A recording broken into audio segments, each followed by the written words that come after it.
अस्सलाम वालेकुम दोस्तों, मां आहियां ज़ाहिद अली तहीम ऐं तव्हां ॾिसी रहिया आहियो ZAT ऑफिशियल यूट्यूब चैनल। दोस्तों उम्मीद आहे तव्हां दोस्त सभु ठीकु हूंदा ऐं ख़ैरियत सां हूंदा। दोस्तों अॼु जे हिन वीडियो में मां तव्हांखे सिंगर शबाना कोयल जे बारे में ॿुधाइण वारो आहियां।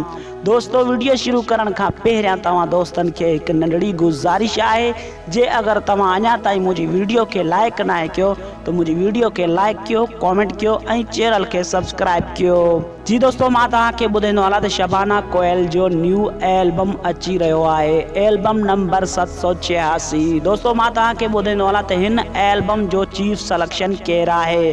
दोस्तों हिन एल्बम जो चीफ सिलेक्शन आहे सलीम कुंवारो ऐं हिन एल्बम जो डायरेक्टर आहे इम्तियाज़ अब्बासी। दोस्तों मां तव्हांखे ॿुधाईंदो हलां त हिन एल्बम में तमामु सुठी शायरी आहे। दोस्तों मां तव्हांखे ॿुधाईंदो हलां त ही एल्बम कहिड़ी कंपनी में अची रहियो आहे।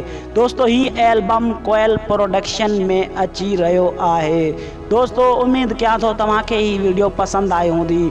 जे अगर तव्हांखे ही वीडियो पसंद आई आहे तो मुंहिंजी वीडियो खे लाइक कंदा, कमेंट कंदा ऐं चैनल के सब्सक्राइब कंदा।